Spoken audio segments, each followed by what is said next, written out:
उसके साथ है, जिमी के साथ, उसके बाद हो पाएगा।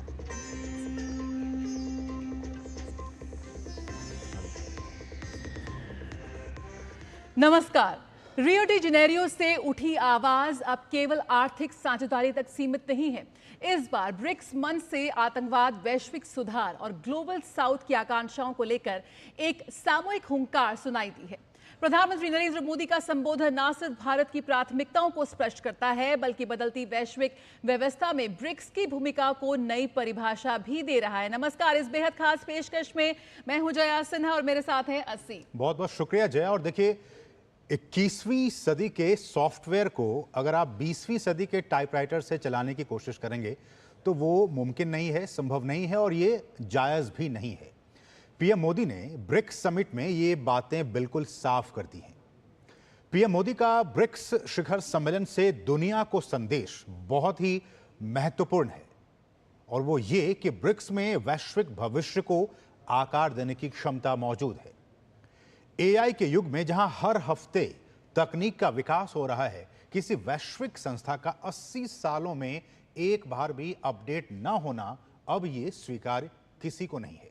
और यकीनन भारत के लगातार प्रयासों का ही असर है कि आतंकवाद के खिलाफ ब्रिक्स से सभी देश अब एकजुट हो चुके हैं। बिल्कुल, भारत, ब्राजील, दक्षिण अफ्रीका और नए सदस्य देशों के साथ अब ब्रिक्स केवल एक आर्थिक ब्लॉक नहीं बल्कि भू राजनीतिक संतुलन का नया केंद्र बनता दिख रहा है। गौरतलब है कि क्या ब्रिक्स वैश्विक शक्ति संतुलन को बदलने की दिशा में अब एक निर्णायक कदम उठाता नजर आ रहा है। करेंगे इस पे खास चर्चा और दिखाएंगे रियो की हर खास तस्वीर इस स्पेशल कवरेज में आपके लिए। बिल्कुल, और कुछ जानकारी आपको हम ये दे दें कि ब्रिक्स देश जो है वो अपने घोषणा पत्र, जो डिक्लेरेशन है ब्रिक्स डिक्लेरेशन, उसमें पहलगाम हमले की बहुत ही कड़े शब्दों में निंदा की है जय, बहुत ही कड़े शब्दों में। और ब्रिक्स नेताओं ने एक ऐतिहासिक संयुक्त घोषणा पत्र जारी किया और दुनिया को स्पष्ट संदेश दिया कि ग्लोबल साउथ अब एक अधिक समावेशी, सतत और न्याय संगत वैश्विक व्यवस्था के लिए एकजुट हो चुके हैं। ब्रिक्स घोषणा पत्र में 3 प्रमुख पहलों की घोषणा की गई, जिनमें जलवायु वित्त पर ब्रिक्स नेताओं की फ्रेमवर्क घोषणा, कृत्रिम बुद्धिमत्ता पर वैश्विक शासन का संयुक्त वक्तव्य और सामाजिक रूप से निर्धारित बीमारियों के उन्मूलन के लिए साझेदारी शामिल है।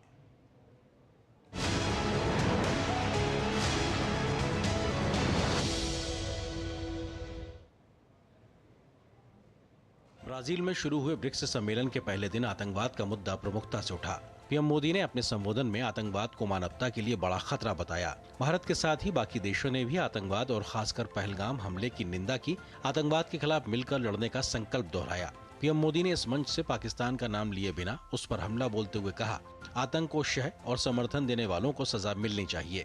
कोई भी देश या संस्था इस खतरे से अलग नहीं रह सकता। पीएम मोदी ने कहा कि पहलगाम में निर्दोष नागरिकों पर किया गया हमला कायरता की निशानी है। उन्होंने स्पष्ट किया कि भारत आतंकवाद के खिलाफ जीरो टॉलरेंस की नीति पर चलता रहेगा और आतंक को जड़ से खत्म करने के लिए हर संभव कदम उठाएगा। The terrorism was a grave threat facing humanity. In this context, he noted that all the leaders have condemned Pahalgam terrorist attack in strongest terms. The Pahalgam attack, terror attack, is an onslaught on the entire humanity. He also noted that those funding, promoting and providing safe havens to terrorists must be dealt with in the harshest terms. In the session on strengthening multilateralism, economic, financial affairs and artificial intelligence, Honorable Prime Minister expressed that diversity and multipolarity were valued strengths of the BRICS. BRICS summit में पहले दिन की कार्रवाई के बाद अपनाए गए Rio de Janeiro घोषणा पत्र में किसी भी आतंकी कृत्य की कड़ी निंदा करते हुए इसे आपराधिक और अनुचित बताया गया, चाहे उसका उद्देश्य कुछ भी हो, जब भी हो, जहां भी हो और जिसके द्वारा भी किया गया हो। रियो घोषणा पत्र के पैराग्राफ 34 में लिखा है कि हम 22 अप्रैल 2025 को जम्मू कश्मीर में हुए आतंकवादी हमले की कड़ी निंदा करते हैं, जिसमें कम से कम 26 लोग मारे गए और कई अन्य लोग घायल हुए। हम आतंकवादियों की सीमा पार आवाजाही, आतंकवाद के वित्त पोषण और सुरक्षित ठिकानों सहित सभी रूपों और अभिव्यक्तियों में आतंकवाद का मुकाबला करने की प्रतिबद्धता की पुष्टि करते हैं।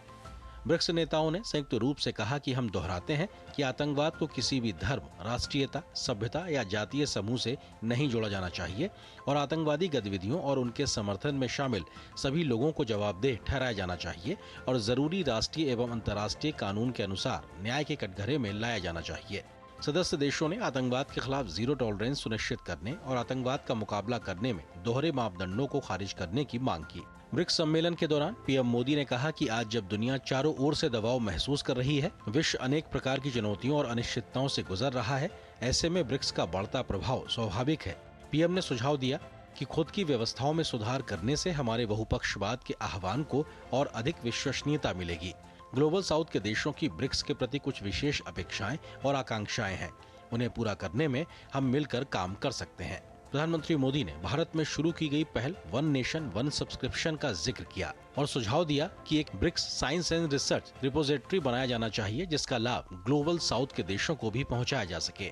प्रधानमंत्री ने क्रिटिकल मिनरल्स और टेक्नोलॉजी में सहयोग बढ़ाते हुए इसकी सप्लाई चेन को भी सुरक्षित बनाने पर जोर दिया और कहा कि हमें देखना होगा कि कोई भी देश इनका उपयोग केवल अपने स्वार्थ के लिए या हथियार के रूप में ना करे। प्रधानमंत्री ने आर्टिफिशियल इंटेलिजेंस गवर्नेंस में चिंताओं के समाधान और इनोवेशन के प्रोत्साहन दोनों को समान प्राथमिकता देने का सुझाव भी दिया। ब्रिक्स शिखर सम्मेलन के संयुक्त घोषणा पत्र में संयुक्त राष्ट्र सुरक्षा परिषद के विस्तार पर भी सहमति जताई गई और संयुक्त राष्ट्र सुधारों का जोरदार तरीके से समर्थन किया गया। ब्रिक्स ने कहा कि सुरक्षा परिषद में सुधार के जरिए ग्लोबल साउथ यानी विकासशील देशों की आवाज को और ताकत मिलनी चाहिए। सुरक्षा परिषद के स्थायी सदस्य के तौर पर चीन और रूस ने सुरक्षा परिषद में भारत और ब्राजील को बड़ी भूमिका देने पर जोर दिया। He reiterated that the global organizations of the 20th century lacked the capacity to deal with the challenges of the 21st century. And therefore, he underscored the importance of reforming the multilateral organizations. He called for a multipolar and inclusive world order and stated that the global governance institutions, particularly the UN Security Council, the IMF, the World Bank and the WTO must undergo urgent reform to reflect the contemporary realities and times. Bharat BRICS का संस्थापक सदस्य देश है और अगले साल BRICS की अध्यक्षता भारत करेगा। प्रधानमंत्री ने ब्रिक्स सम्मेलन में दोहराया कि 20वीं सदी के वैश्विक संगठनों में 21वीं सदी की चुनौतियों से निपटने की क्षमता का अभाव है। सुधाकर दास और अखिलेश सुमन के साथ ब्यूरो रिपोर्ट, टीटी न्यूज। तो एनवायरमेंट, COP30 और स्वास्थ्य, कई महत्वपूर्ण एजेंडे हैं इस बार ब्रिक्स सम्मेलन में, लेकिन इस पर एक खास सत्र का आयोजन आज किया जा रहा है। आइए वीडियो वॉल के माध्यम से समझते हैं इसके अहम बिंदु और हमारे साथ हैं इस वक्त असीम जो आपको और अच्छे से ये समझाएंगे। बहुत बहुत शुक्रिया जया, और बिल्कुल आपने सही कहा कि आज 3 महत्वपूर्ण बिंदुओं पर सत्र आयोजित होने वाले हैं रियो में ब्रिक्स समिट में, जिसमें कि जलवायु परिवर्तन, COP30 और ग्लोबल हेल्थ, ये 3 बहुत ही महत्वपूर्ण इश्यूज हैं जिस पे कि इस पे चर्चा होनी है।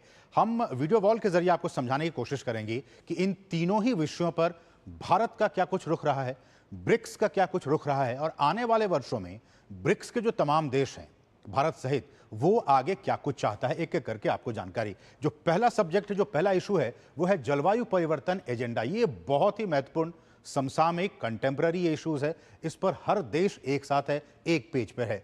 भारत का 2030 जलवायु परिवर्तन, एक एक करके स्लोली हम आपको बता रहे हैं किस तरह से। जरा पीछे चलें अगर आप जा सकें। 2030 तक का जो एजेंडा है भारत का, उसको कैसे आगे बढ़ा सकता है ग्लोबल वार्मिंग को लेकर, क्लाइमेट चेंज को लेकर, उस पर चर्चा हो सकती है। अगला बिंदु है people, planet, prosperity, peace and partnership, 5 P's। इसको लेकर तमाम जो ब्रिक्स देश हैं वो कैसे इन तमाम इश्यूज को, खासकर जब हम क्लाइमेट चेंज की बात कर रहे हैं, इसको लेकर कैसे आगे बढ़ सकते हैं, इसको लेकर भी चर्चा हो सकती है। सामूहिक नेतृत्व की आवश्यकता पर भारत ने जोर दिया है कि तमाम जो देश हैं वो एक साथ मिलकर आगे बढ़ेंगे, तभी ये जो क्लाइमेट चेंज की समस्या है उससे हम निजात पा सकते हैं। एक साथ मिलकर सबको चलने की जरूरत है। ब्रिक्स देशों के बीच पर्यावरण सहयोग को आगे बढ़ाना जरूरी है, ये भारत का कहना है कि इन्वायरमेंट को लेकर हम सभी एक साथ आएं, ये बातें बहुत जरूरी हैं।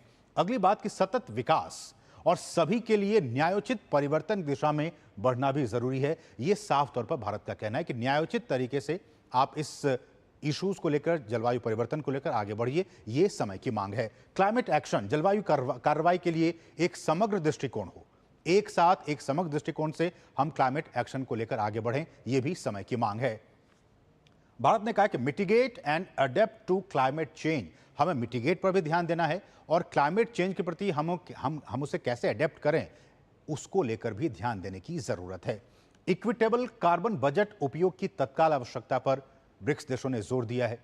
इक्विटेबल कार्बन बजट को लेकर कि जिस तरह से जो तमाम देश, विकसित देश हैं वो और अभी जो विकासशील देश हैं, क्या कुछ उस पर इंपैक्ट पड़ रहा है, इसको भी ध्यान देने की जरूरत है, खासकर कार्बन एमिशन को लेकर। और ये एक बहुत ही महत्वपूर्ण है कि नेशनली डिटरमाइंड जो कंट्रीब्यूशंस हैं उसका भारत ने समर्थन किया है कि किस तरह से जो हर देश है, प्रत्येक देश, वो जलवायु परिवर्तन से निपटने के लिए जो निर्धारित महत्वाकांक्षी लक्ष्य हैं उसको कैसे हम साथ लेकर चल सकते हैं, उस पर कैसे हम काम कर सकते हैं, ये बहुत ही महत्वपूर्ण वो लक्ष्य है। अगले उस पर चलें तो जलवायु वित्त, जो क्लाइमेट फाइनेंस है, उसमें 2035 तक हर वर्ष 300 बिलियन अमेरिकी डॉलर हासिल करना लक्ष्य है। यह भी ब्रिक्स देशों ने कहा है कि 2035 तक 300 बिलियन डॉलर का लक्ष्य करना भी हमारा कहीं ना कहीं लक्ष्य है। जलवायु वित्त पोषण तंत्र को मजबूत कैसे किया जाए, ये सभी ने आग्रह किया है। तमाम देश जो हैं इसमें शामिल हैं कि इसको कैसे और भी स्ट्रेंथन किया जाए, इस पर सबकी रजामंदी चाहिए। जीवाश्म ईंधन की बात हो, हाइड्रोजन की बात हो, परमाणु और नवीकरणीय ऊर्जा की बात हो, ये जो ऊर्जा के अलग अलग विविध मिश्रण हैं, इस पर भारत ने जोर दिया कि हम इन तमाम जो एनर्जी के सोर्सेज हैं उस पर भी काम करने की जरूरत है। भारत की पहल one sun one world one grid, ये बहुत ही महत्वपूर्ण है और प्रधानमंत्री ने तमाम देशों से ये आग्रह किया है कि आप इसमें जुड़िए, तभी हम ग्लोबली हम एक स्वतंत्र तरीके से जो एक ऑल्टरनेट है एनर्जी का, उस पर हम जा सकते हैं, सोलर एनर्जी पर जा सकते हैं। उसके बाद डिजर्टिफिकेशन, पॉल्यूशन और बायोडायवर्सिटी, ये आज के डेट में सबके सामने एक साझी चुनौती है और इस पर भी काम करने की जरूरत है।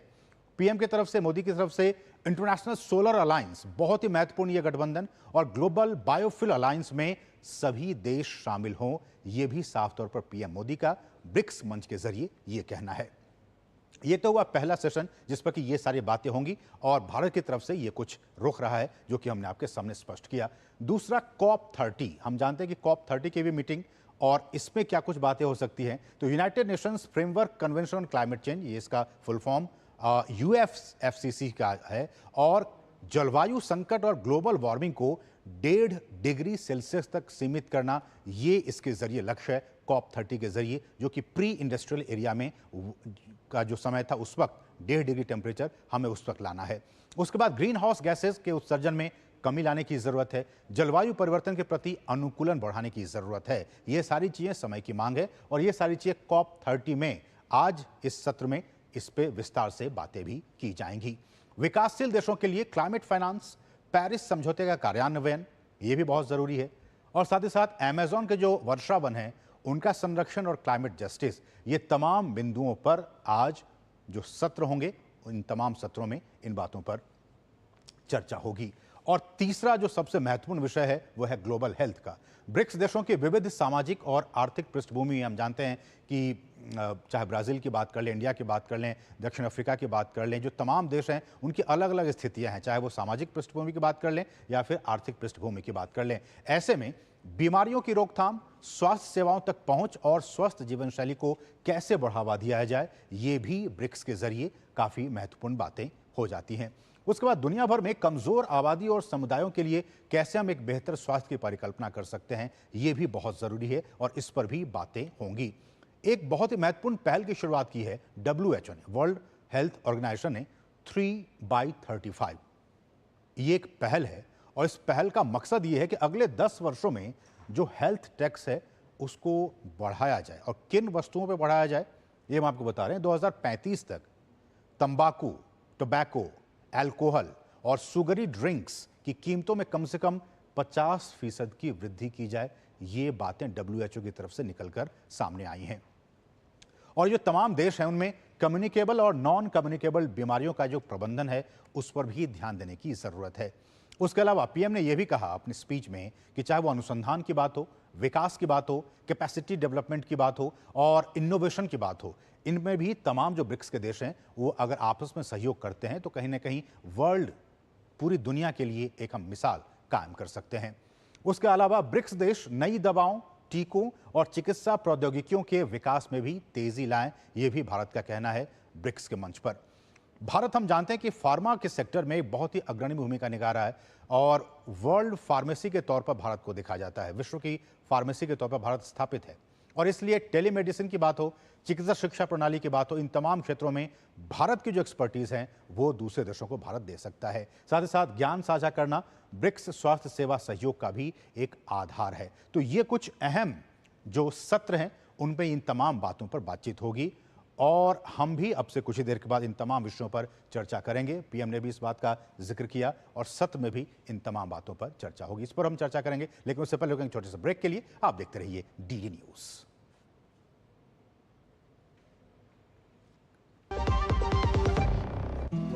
बड़ी बहू, ये तुम्हारी नाम। इतनी भी क्या जल्दी थी? अरे और छोटी, ये तुम्हारे नाम।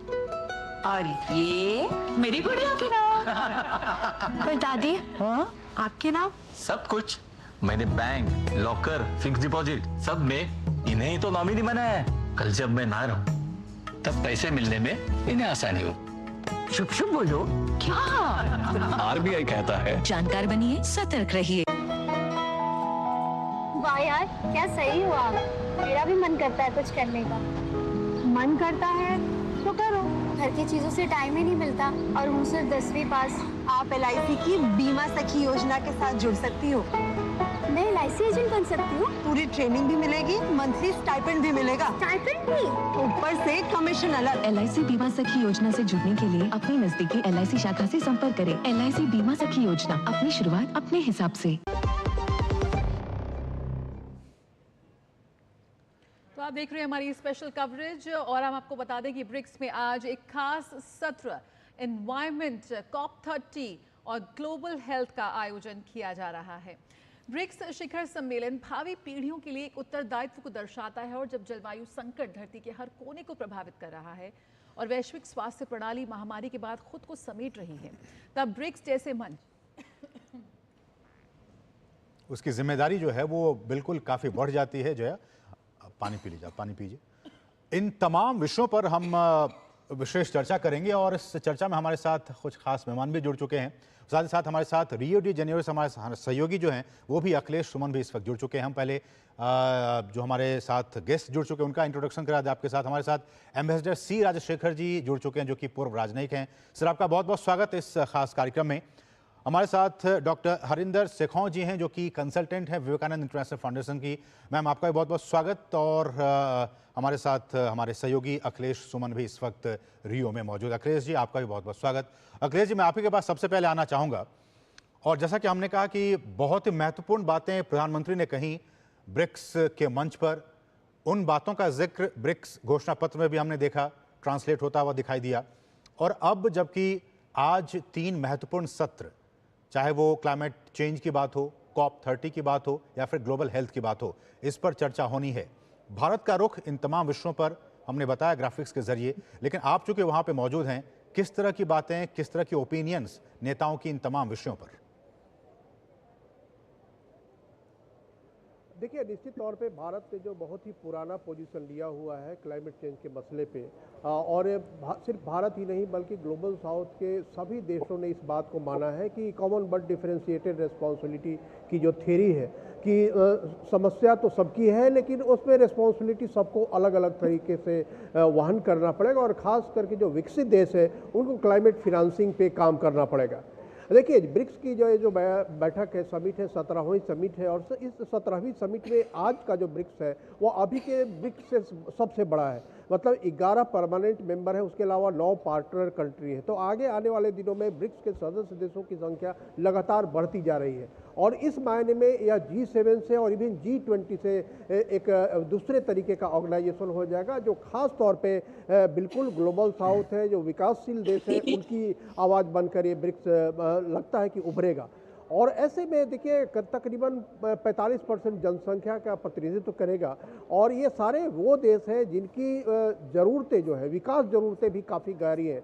और ऐसे में ब्रिक्स के सारे नेताओं को इस बात का संतुलन स्थापित करना है कि जो विकास ज़रूरतें हैं वो भी पूरी हो, लेकिन साथ साथ जो क्लाइमेट का जो इशू है, क्लाइमेट चेंज का जो खतरा मंडरा रहा है, उस क्लाइमेट चेंज के खतरे को भी कैसे टाला जाए। तो निश्चित तौर पे एक बहुत ज़बरदस्त संतुलन बनाकर ब्रिक्स के अंदर चला जा रहा है और इसलिए ब्रिक्स के अंदर एक क्लाइमेट लीडरशिप एजेंडा है। उस क्लाइमेट लीडरशिप एजेंडा के तहत कई बातें तय हुई है और कई बातों पर डिलीब्रेशन होना है कि किस तरह से ब्रिक्स के देशों को आपस में सहयोग बढ़ाकर और उसके बाद जो विकसित देश है उनके ऊपर एक परसुएशन और एक प्रेशर की रणनीति बनाकर काम करना है ताकि क्लाइमेट फिनेंसिंग हो, तकनीक का ट्रांसफर हो और इसके कारण उनके यहाँ जो डेवलपमेंट की ज़रूरतें हैं उन डेवलपमेंट की ज़रूरतों को पूरी करें। तो भारत का ये पोजीशन रहा है और भारत के इस पोजीशन से तकरीबन सभी देश सहमत हैं, चाहे वो चीन की बात हो, चाहे वो रूस की बात हो, या जो सबसे नया जो सदस्य है इंडोनेशिया की बात हो, इंडोनेशिया या फिर ईरान जो कि कह सकते हैं कि तेल उत्पादक देश है। निश्चित तौर पे तेल उत्पादक देशों के अंदर एक भावना होती है कि वो फॉसिल फ्यूल को के रिलेवेंस को ख़त्म नहीं करना चाहते, लेकिन एक अंडरस्टैंडिंग जो मुझे सुनाई पड़ रही है तेल उत्पादक देशों की तरफ से जो आ रही है, वहाँ उनके जो कुछ प्रतिनिधियों से बात हुई तो उनको भी इस बात की आशंका है और इस बात की उनको डर सता रहा है कि जब ये तेल खत्म हो जाएगा, फॉसिल फ्यूल बिल्कुल खत्म हो जाएगा, उसके बाद की क्या स्थिति होगी। इसलिए सभी अपने यहाँ भी रिन्यूएबल एनर्जी पे काम कर रहे हैं और काम करना चाहते हैं। अखिलेश जी, आप ही की बातों में जी एक सवाल जो मुझे अभी मेरे दिमाग में आ रहा है आप ही के आंसर्स को सुनकर कि आपने ऑयल प्रोड्यूसिंग जो कंट्रीज हैं, ओपेक की कंट्रीज हैं, आपने उनका जिक्र किया और जब पीएम मोदी या बाकी लीडर्स एनर्जी ट्रांजिशन की बात करते हैं, रिन्यूएबल एनर्जी की तरफ जाने की बात करते हैं, आपको लगता है कि जब ब्रिक्स में अब ये देश भी शामिल हो चुके हैं, ईरान भी शामिल है, यूएई भी शामिल है, आपको लगता है कि ये देश अभी उतने खुले दिल से चाहेंगे एनर्जी ट्रांजिशन, उसमें इन्वेस्टमेंट करना, क्योंकि इनके पास तो अभी तेल का अकूत भंडार है और ये अभी नहीं चाहेंगे कि इस तरह से सारी चीज़ें हों, उसमें वो अपने कुछ रोल प्ले करें। आपको लगता है कि वो झिझक अभी इनके मन में होगी? नहीं, देखिए ये अब फार जो दूरदृष्टि वाले ये देश हो गए हैं, चाहे आप सऊदी अरब की बात करें या यूनाइटेड अरब अमीरात की बात करें या इवन ईरान की बात करें। जैसा कि मैं पहले भी बता रहा था कि इन देशों के अंदर भी ये बात है कि एक न एक दिन ये तेल और गैस का भंडार ख़त्म हो जाएगा। और ये दूसरी बात ये है कि इनके यहाँ भी तो क्लाइमेट चेंज की समस्या है। ये सारे गर्म आबो हवा वाले देश है जहाँ की गर्मी में बहुत ही मुश्किल होती है, काफ़ी भीषण गर्मी होती है। तो ऐसे में उनको भी इस बात की ज़रूरत है कि जहाँ व्यापारिक ज़रूरतें हैं, व्यापारिक ज़रूरतें भी पूरी हो और उसके साथ साथ एक ईज ऑफ लिविंग भी हो। और उनकी जो व्यापारिक ज़रूरतें हैं सिर्फ उनके लिए नहीं है बल्कि वो पूरी दुनिया को तेल और गैस देते हैं। तो इसलिए अगर दुनिया जाएगी अल्टरनेटिव एनर्जी की तरफ, रिन्यूएबल एनर्जी की तरफ, तो इनको भी एक राहत मिलेगी कि दुनिया सिर्फ हम ही पर डिपेंडेंट नहीं है। इसलिए एक बहुत ही एक सांगोपांग संबंध है जिसमें कि दुनिया के साथ साथ ये भी चाहते हैं और इसीलिए इंटरनेशनल सोलर अलायंस के प्रति इन देशों में जिज्ञासा बढ़ी है, वन सन वन ग्रिड के प्रति जिज्ञासा बढ़ी है। और प्रधानमंत्री नरेंद्र मोदी ने जो 2 इनिशिएटिव ये मेजर लिए थे जो कि ग्रिड के माध्यम से जो एनर्जी का ट्रांसमिशन हो, जहां गर्म देश है वहां से सोलर एनर्जी जाए और जहां ठंडे मुल्क है उसमें जाए, तो अगर ये एशिया ग्रिड भी बन जाएगा तो ये जो ब्रिक्स है वो एशिया ग्रिड के माध्यम से बहुत ही इफेक्टिव अल्टरनेटिव एनर्जी और रिन्यूएबल एनर्जी का एक ग्रिड बन सकता है। तो एक बहुत ही महत्वपूर्ण प्लानिंग आई है जो इसी कॉन्टिनेंट से आई है। भारत ने उसका नेतृत्व किया है, ये कहीं यूरोप से नहीं आया कि इस तरह का ग्रिड बनाया जा सके, या फिर यूरोप से फ्रांस साथ रहा इंटरनेशनल सोलर अलायंस में। वह भी एक दिखाता है कि हमारा जब आइडिया होता है तो उस आइडिया के साथ मिलने वाले दूसरे देश भी होते हैं जो कि फ्रांस G7 का सदस्य है। तो ब्रिक्स के अंदर इस बात में कोई खींचतान नहीं है कि हाजी हमको रिन्यूएबल एनर्जी में जाना चाहिए। ब्रिक्स के अंदर सवाल इसका है कि किस तरीके से रिन्यूएबल एनर्जी की जो तकनीक है वो तकनीक हमारे यहाँ आए, सस्ते कीमत पे आए और इसके साथ साथ उस टेक्नोलॉजी का ट्रांसफर भी हो, हम खुद प्रोड्यूस करें, हम खुद टेक्नोलॉजी बनाएं, हम खुद इनोवेशन करें। बिल्कुल, तो टेक्नोलॉजी ट्रांसफर जो है, जो एनर्जी ट्रांजिशन के लिए टेक्नोलॉजी ट्रांसफर एक बड़ा मुद्दा यहाँ पर है। हमारे साथ हमारे खास मेहमान भी जुड़े हुए हैं, एम्बेसडर स्टीव राजशेखर हमारे साथ जुड़े हुए हैं। सर स्वागत है आपका एक बार फिर। जिस तरह से हम देख रहे हैं कि भारत जैसे विकासशील देश जहां पर्यावरण लक्ष्यों को ईमानदारी से पूरा कर रहे हैं, तो वहीं कहीं ना कहीं पश्चिमी देशों की तरफ से ये बात है कि वो अपनी जिम्मेदारी को कहीं ना कहीं अधूरा छोड़ रहे हैं। पर्यावरण लक्ष्य को लेकर भारत ने अपने जो वादे हैं वो पूरे किए हैं। बात हो पेरिस समझौते की, वहाँ से लेकर COP29 तक जो इंडिया की पोजीशनिंग रही है, किस तरह से आप देखते हैं कि जब पश्चिमी देश पिछड़ते रहे, यहाँ पर प्रधानमंत्री मोदी जब क्लाइमेट जस्टिस की बात करते हैं, कितना प्रभावी मंच ये ब्रिक्स 2025 इस रूप में व्यापक रूप से अपनी बात रखने में कामयाब हो पा रहा है? धन्यवाद। तो पहली बात है, ब्रिक्स जो अधिकांश आबादी का प्रातिनिध्य रिप्रेजेंटेशन करती है आज के तारीख। वो जो ब्रिक्स के 10 देश हैं और पार्टनर कंट्री के रूप से कई देशों को इस बार Cuba, Bolivia, Nicaragua, Nigeria, Belarus, Thai, Vietnam, Malaysia, Kazakhstan और उगांडा देशों को आमंत्रित किया गया है। इन देशों का जो ओपिनियन है, जो एस्पिरेशन है, उसको भी साथ लेके एक काफ़ी से great voicing of global south aspiration कह सकते हैं। इसलिए इनके जो जहाँ से इनका जो स्टेटमेंट निकलता है उसका काफ़ी महत्व रहता है और नोट लेती है पूरी दुनिया। तो इस सिलसिले में जो अभी आप बता रहे हैं कि जो एक बिंदु निकला कि ईरान और इंडोनेशिया इसमें शामिल है और इनको क्या दिलचस्पी होती है climate related green development, renewable की तरफ। तो उसमें पहली बात यह है कि दुनिया को पूरा साथ लेके चलने के लिए ये ज़रूरी है कि जो ओपेक, जो एनर्जी को, फॉसिल फ्यूल्स को एक्सपोर्ट करने वाला उनका राय, उनका पर्सपेक्टिव, उनका दृष्टिकोण भी लेना ज़रूरी है। इसलिए ये अच्छी बात है कि ब्रिक्स के अंदर ही ईरान, इंडोनेशिया जैसा, यूएई जैसा ऑयल को एक्सपोर्ट करने वाला का पर्सपेक्टिव भी लेके चले। दूसरी बात है, उनको भी मालूम है कि ये हमेशा के लिए ये एनर्जी फॉसिल फ्यूल का रहेगा नहीं। इसलिए उसके बाद क्या है, रिन्यूएबल एनर्जी के बारे में उनके देशों में भी ये इसकी तरफ दृष्टि है। तो इसलिए ये अच्छी बात है कि हमें पूरा ओवरऑल पर्सपेक्टिव मिले। और क्लाइमेट जस्टिस जैसे आपने कहा है कि प्रधानमंत्री जी उसका उठाया है कि जैसा कि जो डेवलपिंग कंट्रीज हैं ये क्लाइमेट चेंज के विक्टिम्स हैं। जो क्लाइमेट चेंज किस लिए हुआ है, जो इंडस्ट्रियल रेवोल्यूशन के बाद इंडस्ट्रियलाइज्ड कंट्रीज, डेवलप्ड कंट्रीज के एमिशंस के रिजल्ट के से ये जो क्लाइमेट जो इंक्रीज हुआ है टेम्परेचर, जो उनके एक्यूमुलेटेड एमिशंस से हुआ है। इसलिए हम विक्टिम्स हैं और इसका जो परिणाम होता है, जो extreme climate, whether it is drought हो, नहीं तो बाढ़ हो, डेजर्टिफिकेशन हो, इसलिए ज़रूरी है कि विश्व के सब देश मिलके जो टेक्नोलॉजी के लिए, फाइनेंस के लिए हाथ आगे इनके डेवलपिंग कंट्रीज को बढ़ाएं। तो ये कॉल ज़रूरी है ब्रिक्स के द्वारा एक goes out to the world.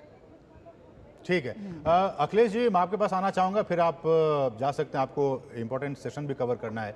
एक दूसरा सवाल ये कि जिस तरह से क्लाइमेट जस्टिस को लेकर बातें हो रही हैं बीते कई वर्षों से, भारत भी इसको लेकर कई बार कह चुका है कि देखिए पश्चिमी देशों ने गलती की, कार्बन फुटप्रिंट्स ज़्यादा उन्होंने प्रोड्यूस किया, लेकिन भुगतना जो है वो विकासशील देशों को, ग्लोबल साउथ की कंट्रीज़ को भुगतना पड़ रहा है। ऐसे में क्लाइमेट जस्टिस के लिए ब्रिक्स के देश किस तरह से आगे बढ़ सकते हैं? देखिए, निश्चित तौर पे कल जो एक ज्वाइंट लीडर डिक्लेरेशन आया है, उस लीडर डिक्लेरेशन में इस बात की बड़ी चर्चा की गई है और उसमें जो 2-3 फ्रेमवर्क है मैं बता दूं। एक ब्रिक्स क्लाइमेट लीडरशिप एजेंडा पहले से बना हुआ है, उसको भी इसके अलावा लीडर्स फ्रेमवर्क डिक्लेरेशन और क्लाइमेट फिनांस होगा। उसके अलावा ब्रिक्स के अंदर इस बात की ग्लोबल इन्वायरमेंट फैसिलिटी की भी बात है, जिसके तहत ब्रिक्स के अंदर इस बात पर लगातार चर्चा चल रही है उसके अलावा BRICS principle for fair, inclusive and transparent carbon accounting. तो ब्रिक्स ऐसा नहीं कि ब्रिक्स इन बातों से वाकिफ नहीं है। ब्रिक्स के देश जो है, सदस्य देश, इस बात से काफ़ी वाकिफ है कि क्लाइमेट चेंज का जो एजेंडा है वह एजेंडा ब्रिक्स का एक प्रमुख एजेंडा है, क्योंकि आगे आने वाले दिनों में जिस तरीके से एक द्वंद्व शुरू हो रहा है कि हमको डेवलप भी करना है और हमको अपने पर्यावरण को सुरक्षित भी रखना है, जलवायु परिवर्तन को भी रोकना है। जो आइलैंड नेशंस है, आइलैंड नेशन सारे ग्लोबल साउथ के नेशन हैं, उन आइलैंड नेशन को भी जल में डूबने से बचाना है। तो एक बड़ी जिम्मेदारी ब्रिक्स नेशन की है और इसी ब्रिक्स के जो सदस्य हैं, मुझे जो समझ में आता है, यहाँ भी जो वातावरण देख के लगता है कि क्लाइमेट चेंज के एजेंडा से ब्रिक्स के देश जो है काफ़ी संवेदनशील है और इसीलिए वो चाहते हैं कि क्लाइमेट फिनांसिंग में जो अड़चनें आ रही हैं और खास करके विकसित देश G7 के देश जो उसमें जो कमिटमेंट उन्होंने किया है उस कमिटमेंट से भाग रहे हैं, यहाँ तक कि टेक्नोलॉजी भी अच्छी टेक्नोलॉजी देने से भाग रहे हैं। तो यह एक कैसे इसमें बैलेंस बनाया जाएगा कि उन्होंने जो मेहनत की है, उनका जो पेटेंटिंग राइट है, उस पेटेंटिंग राइट को कैसे रिलैक्स करवाया जाए और साथ में जो ग्लोबल साउथ के जो नीड्स है उसको भी कैसे बनाया जाए। तो यह एक लंबी प्रक्रिया है जिसके अंदर ब्रिक्स के देश लगातार इस पर बात कर रहे हैं और इसीलिए माना जा रहा है, लगातार ये कहा जा रहा है कि ब्रिक्स देश कोई काउंटर वेट नहीं है पश्चिम का, बल्कि ब्रिक्स के देश जो है पश्चिमी देशों के साथ मिलकर जो ग्लोबल समस्याएं हैं उनको समाधान करना चाहते हैं। और क्लाइमेट चेंज एक बहुत बड़ी ग्लोबल समस्या है जिसका टेरिटोरी से कोई मतलब नहीं है, वो टेरिटोरी के बियॉन्ड वो समस्या है और ब्रिक्स के देश इस बात पे काफी संवेदनशील है और इस दिशा में काम हो रहा है। अभी एक डिक्लेरेशन होगा, उस डिक्लेरेशन में ये बातें आएंगी कि किस तरह से रोड मैप बनाकर ब्रिक्स के देश आगे बढ़ना चाहते हैं। बिल्कुल, बहुत बहुत शुक्रिया अखिलेश फिलहाल इस जानकारी के साथ जुड़ने के लिए। यकीनन एक लंबी प्रक्रिया है लेकिन इसकी शुरुआत ज़रूर एक वैश्विक मंच के तौर पर यहाँ पर ब्रिक्स सम्मेलन में हम देख रहे हैं। बहुत बहुत शुक्रिया जुड़ने के लिए फिलहाल इस जानकारी के लिए। तो बिल्कुल यहाँ पर विकासशील देशों को अब वादे नहीं बराबरी चाहिए, साफ तौर पर प्राइम मिनिस्टर मोदी ने ये बात साफ कर दी है और प्रेसिडेंट लूला ने भी। इस पर भी हम लगातार चर्चा करेंगे। रुकेंगे एक छोटे से ब्रेक के लिए, जल्द हाजिर होते हैं।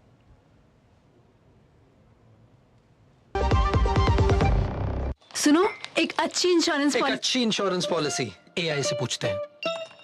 एक ऐसी पॉलिसी जिसमें प्रीमियम पेमेंट हो लिमिटेड पर इनकम आती रहे लाइफ टाइम। LIC का जीवन उत्सव। एक ऐसी पॉलिसी जो दे होल लाइफ इंश्योरेंस कवर भी। LIC का जीवन उत्सव। वाओ, चलो तो LIC की जीवन उत्सव पॉलिसी ही लेते हैं। मैं भी तुमसे यही कह रही थी, LIC का जीवन उत्सव। लाइफ टाइम सेलिब्रेशन मनाइए LIC के जीवन उत्सव के साथ, फ्यूचर सेट है। जो लक्ष्य चुना था समझ आने लगा है। GLA यूनिवर्सिटी, उच्च लक्ष्य की निश्चित प्राप्ति।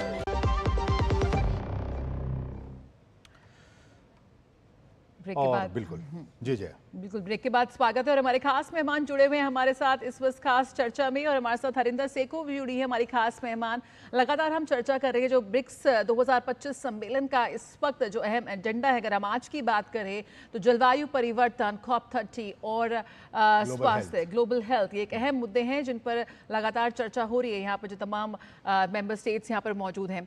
जिस तरह से हरिंदर जी बहुत बहुत स्वागत है आपका एक बार फिर DD न्यूज़ पर। और जिस तरह से कल प्रेसिडेंट लूला और प्राइम मिनिस्टर नरेंद्र मोदी ने ये बात साफ की कि जिस समय ब्रिक्स 2025 का आयोजन हो रहा है ये संभवतः सबसे ज़्यादा चुनौतीपूर्ण सिचुएशन है अगर हम वैश्विक परिदृश्य की बात करें। किस तरह से इसको भी देखती हैं और विकासशील देशों के मुद्दे को जिस तरह से उठाया पीएम मोदी ने कि अब सिर्फ वादे नहीं बराबरी चाहिए और COP30 ब्राजील में हो रहा है, ब्रिक्स ब्राजील में हो रहा है, तो कहीं ना कहीं जलवायु परिवर्तन से जुड़े तमाम मुद्दों में यहाँ पर ग्लोबल साउथ को नेतृत्व मिलने का यहाँ पे साफ तौर पर एक अवसर दिखाई दे रहा है। एकदम जी आपने सही बोला। वैसे भी ब्रिक्स का यही था because BRICS is representing 49% of global population जो ब्रिक्स की कंट्रीज हैं और 39% ग्लोबल GDP को ब्रिक्स की कंट्रीज रिप्रेजेंट करती है। ये कोई छोटी संस्था नहीं है। सो प्राइम मिनिस्टर ने कहा है कि जो ब्रिक्स है अभी तक ये माना जा रहा था कि BRICS is pulling below its weight, तो इसको अपना जो है इम्पैक्ट फील करवाना चाहिए और एक स्ट्रक्चर्ड तरीके से जो ब्रिक्स के मुद्दे हैं उनको वन बाय वन।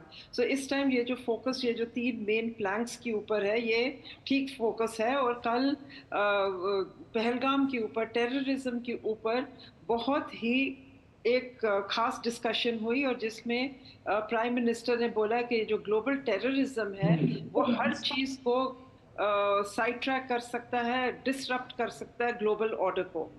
और टेररिज्म सिर्फ इंडिया ही नहीं फेस कर रहा है, दूसरी कंट्रीज भी टेररिज्म को फेस कर रही हैं। और टेररिज्म से जो ग्लोबल डेवलपमेंट की जो हम बात करते हैं वो डिरेल हो जाती है।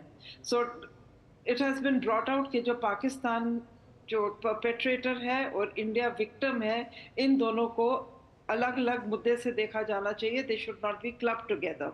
सो एक तो टेररिज्म के ऊपर बात हुई है और दूसरा जो ईरान को जो है उन्होंने इजराइल और यूएसए ने जो ईरानियन फैसिलिटीज़ पे अटैक किया है उसके ऊपर। सो मोर देन ये जो ग्लोबल साउथ और जो डेवलपमेंट और COP 30 के बारे में तो बातचीत हो रही है, बट ये जो ग्लोबल टेंशन्स हैं इनको किस तरह से सेटल किया जाए ताकि विश्व जो है प्रगति की ओर बढ़े और जो ग्लोबल साउथ की कंट्रीज हैं इनके जो लोग हैं वो कैसे तरक्की कर सकें और कैसे उसमें so it all builds into one into the other. जैसे ये जो ग्लोबल हेल्थ हुआ, COP 30 हुआ, ब्लू इकोनॉमी या ये मैरिटाइम इश्यूज हैं, ये सब आपने अगर अचीव करनी है तो आपको एक तरह का मतलब ये जो स्ट्राइफ है, टेंशन है, वारदात है, ये सब ख़त्म करना पड़ेगा और इसके ऊपर एक सीरियस बातचीत करनी पड़ेगी।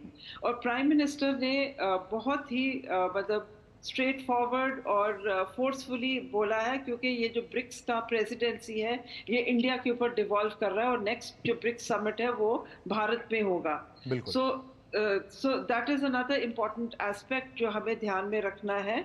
और सिर्फ ये नहीं, maybe we'll get a chance to talk about ये जो ग्लोबल टैरिफ्स के ऊपर, क्योंकि ट्रंप का रिएक्शन हुआ है, ब्रिक्स नेताओं ने जो स्टैंड लिया है, तो ट्रंप ने बोला है कि बिकॉज ब्रिक्स ने कहा कि जो ग्लोबल ट्रेड है सीरियस इश्यूज है और उसके ऊपर के जो वेस्टर्न वर्ल्ड है, डेवलप्ड वर्ल्ड, ये ग्लोबल साउथ के ऊपर जो अनइक्वल, अनइवन, अनफेयर जो टैरिफ्स इम्पोज किए गए हैं ग्लोबल साउथ के ऊपर, इसके ऊपर भी काफ़ी चर्चा हुई है, बातचीत हुई है।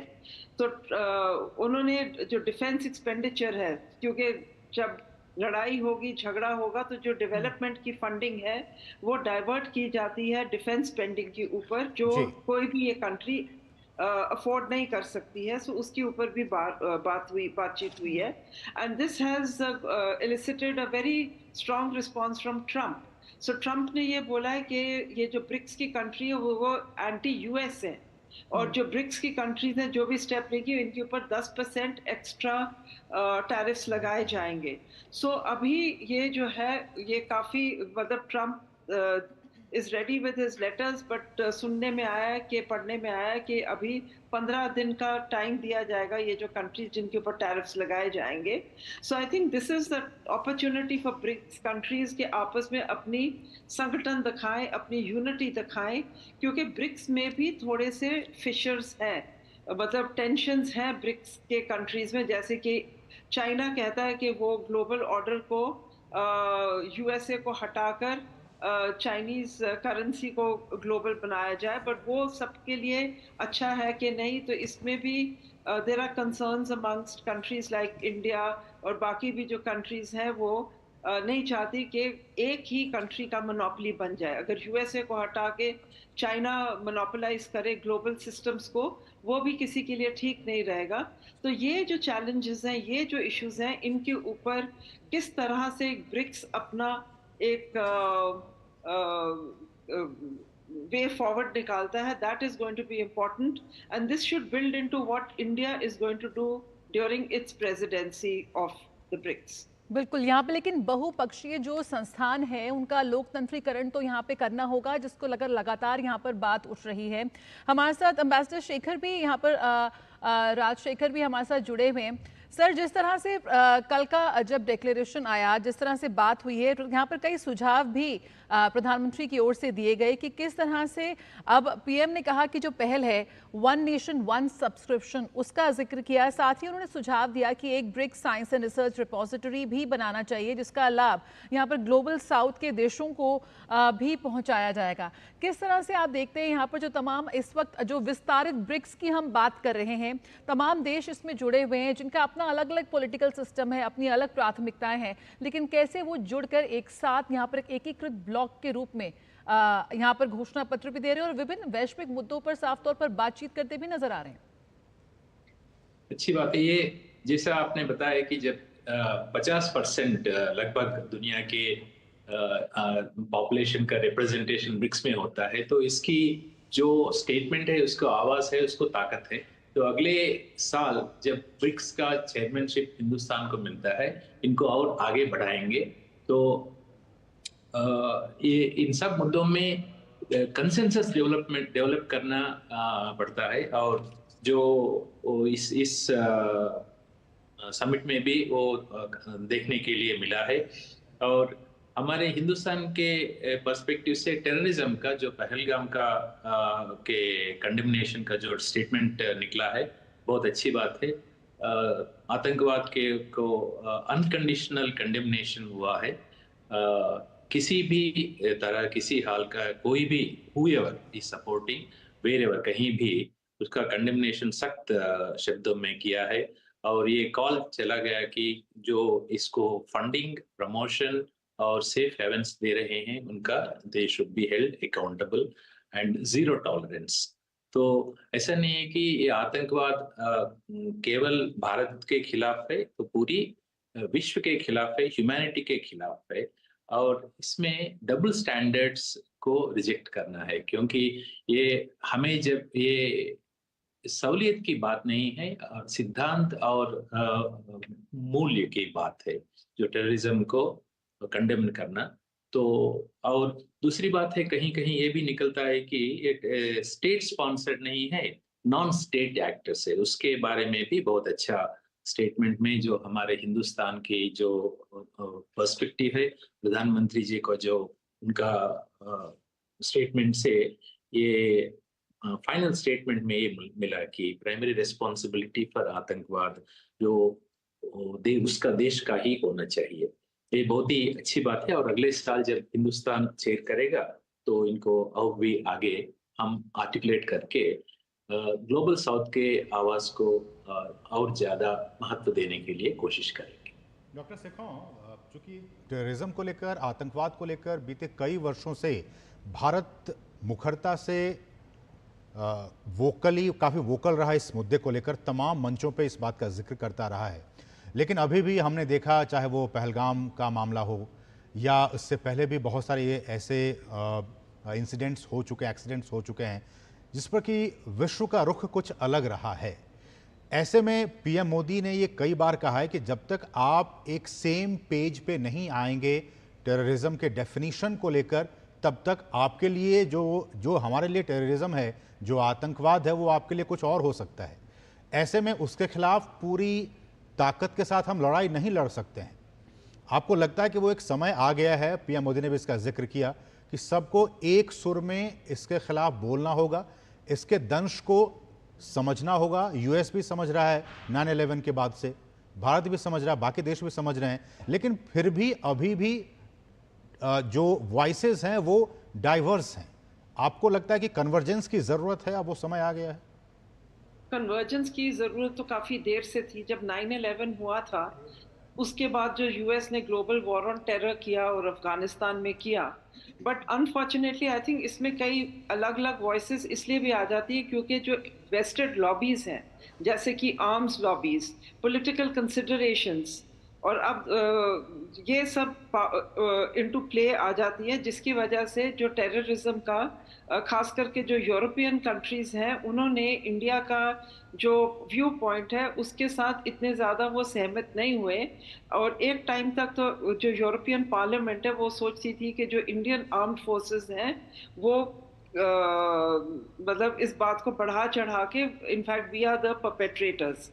पर अब ये जो है, क्योंकि इंडिया का जो स्टैंड है और जो ग्लोबल मीडिया है वो भी इंडिया का इतना साथ नहीं देती है, बट आई थिंक ये जो पहलगाम के बाद जो हम लोगों ने जो ऑपरेशन सिंदूर, इंडिया ने अपना जो पर्पसफुलनेस दिखाया और एक डिटर्मिनेशन दिखाया है ऑपरेशन सिंदूर लॉन्च करके, पाकिस्तान टेरर पॉइंट्स को डिस्ट्रॉय किया है और पाकिस्तान की जो भी इंफ्रास्ट्रक्चर है उसको डिस्ट्रॉय करके they have sent a message.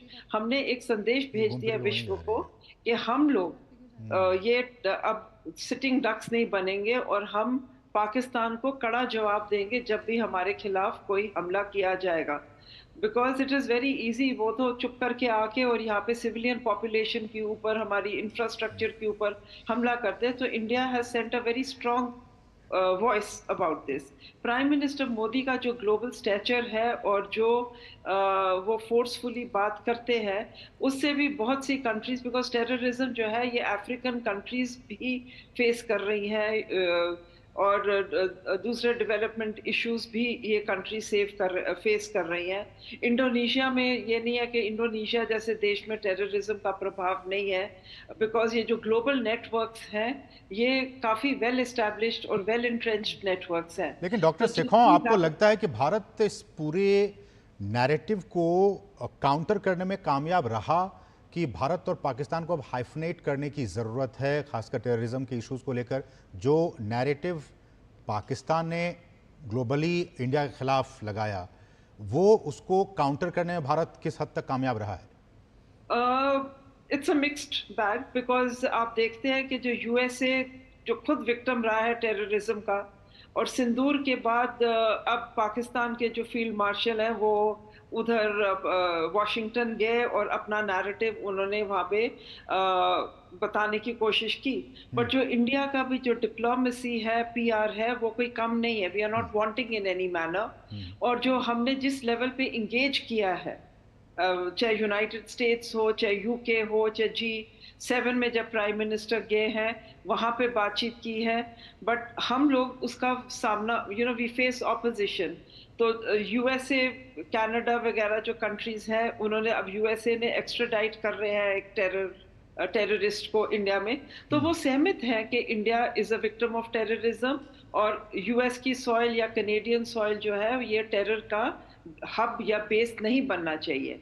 जिधर हम लोग ऑपोजिशन फेस करते हैं, क्योंकि वो जो चीन और पाकिस्तान का जो है, तो आपने देखा कि एससीओ में, बट हमने उधर भी एक स्टर्न स्टैंड लिया हमारे रक्षा मंत्री ने कि उन्होंने जॉइंट स्टेटमेंट है उसको साइन करने से इनकार कर दिया, क्योंकि उसमें पहलगाम का जिक्र और टेररिज्म जो इंडिया के खिलाफ हो रहा है उसके ऊपर, तो मतलब तो हम लोगों ने बड़े स्ट्रांग और टफ स्टैंड्स लेने शुरू कर दिए और जो विश्व है वो उसको देखना ही पड़ेगा।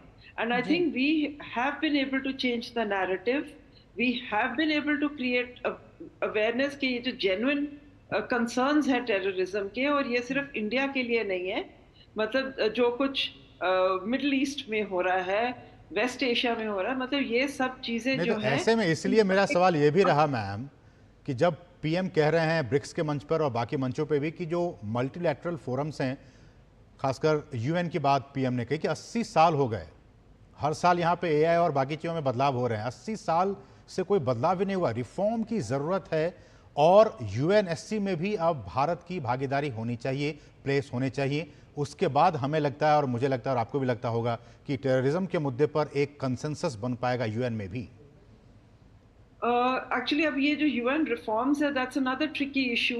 पर जैसे वर्ल्ड जा रहा है, जैसे अब साउथ अफ्रीका वगैरह को इंडिया साथ लेके जाना चाहता है यूएन रिफॉर्म्स में, इंडिया जापान को साथ लेके जाना चाहता था कि जो यूएन एससी है उसको भी, जैसे कि ब्रिक्स का नंबर्स इंक्रीज हो रहे हैं, G7 में ग्लोबल साउथ के कंट्रीज को बुलाया जा रहा है, इनवाइट करा जा रहा है observers. So similarly अगर हम इसमें यूएन में भी इसका अब आस्ते आस्ते, because a lot of countries are raising this issue कि जो यूएन है इसको अगर रेलेवेंट रहना है आज, तो इसको अपना रिफॉर्म करना पड़ेगा और यूएन का साइज भी इंक्रीज करना पड़ेगा, और जो यूएन सिक्योरिटी काउंसिल है उसको और रिप्रेजेंटेटिव ऑफ द पॉपुलेशन करना पड़ेगा। ये नहीं कि जो P5 है वो ही, बट ये काफ़ी देर से चल रहा है, बट अब आई थिंक ज़्यादा जो देश हैं उन्होंने इस बात पे यूएन रिफॉर्म्स के ऊपर प्रेशर डालना शुरू किया हुआ है, ये जो P5 कंट्रीज के ऊपर। एंड ये वाले ब्रिक्स समिट में यूएन रिफॉर्म्स के ऊपर बहुत ज़्यादा बातचीत हुई है। एंड वो जो इनका जो स्टेटमेंट निकली है, जो रियो स्टेटमेंट, उसमें यूएन रिफॉर्म्स के ऊपर काफ़ी ज़्यादा टाइम और स्पेस दिया गया है यूएन रिफॉर्म्स को। बिल्कुल, तो यहाँ पे यूएन रिफॉर्म्स को लेकर कल ब्रिक्स में भी बहुत ज़्यादा बात हुई। एम्बेसडर श्री राजशेखर, यहाँ पर ग्लोबल गवर्नेंस रिफॉर्म्स को लेकर लगातार बात हो रही है, ब्रिक्स में भी ये मुद्दा काफ़ी मुखरता से उठा। किस तरह से देखते हैं कि क्या यूएनएससी जैसे मंचों पर ब्रिक्स एकजुट होकर कोई दबाव बना सकता है, खासतौर पर जब भारत और ब्राज़ील दो ऐसे देश स्थायी सदस्यता के दावेदार हैं? जी, तो इस स्टेटमेंट में G20 जैसे ब्रिक्स के जो जॉइंट स्टेटमेंट जो निकला है वो 120 पैराग्राफ से ज़्यादा बहुत बड़ा कॉम्प्रहेंसिव स्टेटमेंट है। उसमें ये आकांक्षा ब्रिक्स की तरफ से है कि जो ब्रिक्स देश ऐसे इंटरनेशनल मल्टीलैटरल सिस्टम को प्रमोट करें जो जस्ट हो, माने just and fair, equitable, agile, effective, efficient, responsive, representative, legitimate, democratic and accountable multilateral system। माने जो प्रातिनिध्य, जो रिप्रेजेंटेशन जो होना चाहिए वो सब देशों को, खास कर जो डेवलपिंग कंट्रीज को, जहाँ तक सिक्योरिटी काउंसिल का बात है वहाँ हिंदुस्तान और ब्राज़ील का नाम भी दिया गया है, भारत और ब्राज़ील होना चाहिए। और चीन और जो रशिया, जो रूस, जो अभी मेंबर्स हैं यूएन सिक्योरिटी काउंसिल के, वो भी समर्थन करते हैं कि भारत और ब्राज़ील और भी ज़्यादा रिस्पॉन्सिबिलिटी, जिम्मेदारी लेने के लिए तैयार है, उनको समर्थन करते हैं। तो ये निकला कि जो भारत चाहता है तो वो भारत प्रधानमंत्री जी के जो बिंदु हैं बहुत ज़्यादा फाइनल स्टेटमेंट में भी आ गए हैं। और पहले शंघाई कोऑपरेशन ऑर्गेनाइजेशन का स्टेटमेंट से काफ़ी प्रोग्रेस किया कि ब्रिक्स स्टेटमेंट में ये आतंकवाद के खिलाफ भारत के समर्थन में बहुत अच्छा स्टेटमेंट निकला है। और ये भी आगे बढ़ा है कि प्रोग्रेस ये है कि एक comprehensive convention on international terrorism, किसी भी फॉर्म में, किसी भी मैनिफेस्टेशन में, तो भारत कई साल से डिमांड कर रहा है कि कॉम्प्रहेंसिव कन्वेंशन हो, तो जो अंतर्जातीय इंटरनेशनल आतंकवाद के खिलाफ, और इसमें डबल स्टैंडर्ड्स होने के लिए कोई जगह नहीं है, हमारे जीरो टॉलरेंस होना चाहिए। तो ये प्रोग्रेस करना चाहिए, और जब हमारे मौका आएगा अगले साल जब हम शेयर करेंगे उसको और कंसेंसस बढ़ा के हिंदुस्तान के पॉइंट्स ज़्यादा रिफ्लेक्ट करने का हम कोशिश जारी रखेंगे। ठीक है, तो बहुत सारे ऐसे विषय हैं, इश्यूज हैं जिन पर कि कन्वर्जेंस की ज़रूरत है, और उसको कैसे आगे बढ़ाया जाए। भारत इसको लगातार प्रयास कर रहा है कि इन तमाम विषयों पर एक आपसी सहमति बने ताकि जो समस्या है उसका समाधान हो सके। लेकिन इस सब के बीच ग्राउंड जीरो से यानी कि ब्राज़ील से कुछ ऐसी कहानियां भी हम तक पहुंच रही हैं जो कि बहुत ही दिलचस्प हैं। कुछ ऐसी कहानी हम अपने दर्शकों के लिए लेकर आए हैं। उसमें यह है कि हिंदी जो है हमारी भाषा, वो एक वैश्विक भाषा बनकर उभरी है।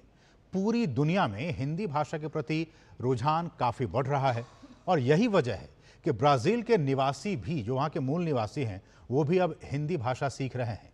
ब्राज़ील के लोगों का हिंदी सीखने के पीछे एक उद्देश्य ये भी है कि वो भारत की समृद्ध संस्कृति को गहराई से वो जानना और समझना चाहते हैं।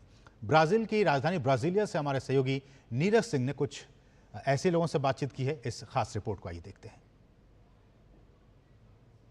आज हिंदी ग्लोबल भाषा बनती हुई जा रही है, और आप देखें दुनिया के अलग अलग मुल्कों में जो लोग हैं वो हिंदी को सुनना, हिंदी को पढ़ना पसंद करते हैं। ऐसे ही हम ब्राज़ीलिया में एक क्लास में आए हैं जहां पर हिंदी में पढ़ाई की जा रही है।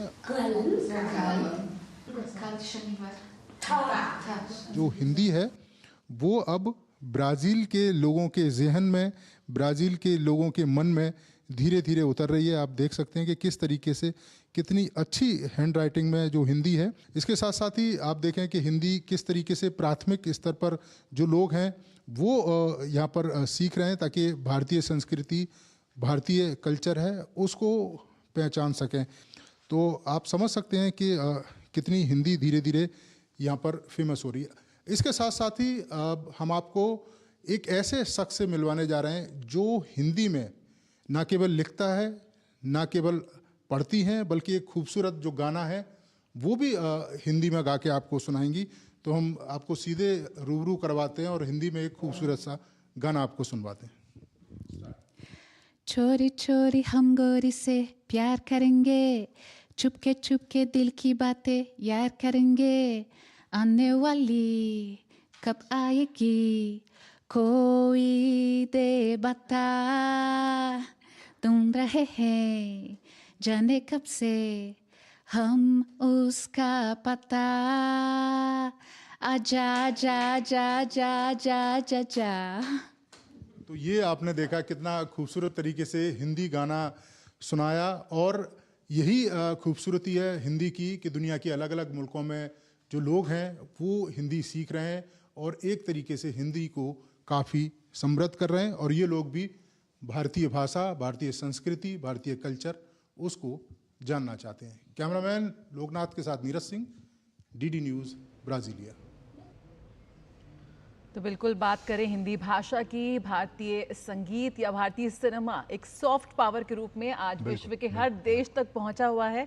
और ये तमाम चीज़ें हैं जो भारतीय संस्कृति को और भी ज़्यादा इन लोगों से करीब यहाँ बना रही हैं। और ब्राज़ील के मूल निवासी ब्रूनो को हिंदी भाषा से बेहद लगाव है और ब्रूनो ने हिंदी सीखी है और वो हिंदी में ही बातचीत भी करते हैं। ब्रूनो को भारतीय संस्कृति भी काफ़ी पसंद है। उनका मानना है कि प्रधानमंत्री नरेंद्र मोदी के प्रयास से भारत और ब्राज़ील के रिश्तों में प्रगाढ़ता आई है। डीडी न्यूज़ संवाददाता नीरज सिंह ने की ब्राज़ीलिया के निवासी ब्रूनो से खास बातचीत।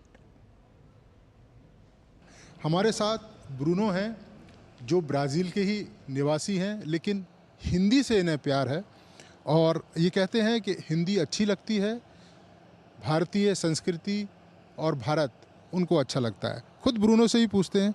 ब्रूनो, हिंदी कैसा लगता है आपको? मेरा नाम ब्रूनो है। First, namaste.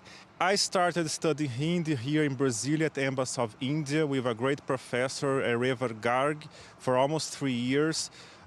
मैं 2 बार भारत गया। मैं दिल्ली, जयपुर, आगरा और वाराणसी गया। मुझे भारतीय खाना बहुत बहुत पसंद है। मिठाई, रसगुल्ला, गुलाब जामुन, गाजर का हलवा। I can say that Bharat मेरे दिल में है। मोदी जी की जो शख्सियत है, मोदी जी कैसे लगते हैं ब्राज़ील के लोगों को? Well, this I have to speak in English. I think it's very important for Prime Minister of India to be here in Brazil to foster cooperation between Brazil and India, since they are key players in the global economy, founders of the BRICS group. So for me as a Brazilian, I do wish that these visits can foster this cooperation in the economy, when we talk about economy, tourism and technology, because I think both countries have a lot to share in these fields. Bruno जो Brasilia से हैं और हिंदी बोलते हैं, हिंदी भाषा पसंद है, Hindi culture पसंद है, इंडिया भी गए हैं, इंडिया के कई सारे शहरों में भ्रमण भी किया है, इंडियन ड्रेस भी इस समय पहने हुए हैं और प्रधानमंत्री को लेकर भी इनका ये कहना है कि प्रधानमंत्री की ये यात्रा और प्रधानमंत्री ने भारत और ब्राज़ील के बीच जिन संबंधों की शुरुआत की है, दोनों देश उन संबंधों को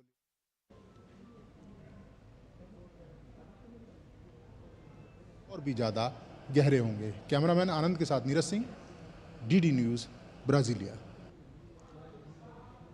बिल्कुल, भारत और ब्राज़ील के प्रगाढ़ होते रिश्तों में भारतीय संस्कृति भी एक अहम कड़ी है। रुकेंगे एक छोटे से ब्रेक के लिए, बने रहिए आप हमारी स्पेशल कवरेज के साथ। जल्द हाजिर होते हैं। दिन भर की भाग दौड़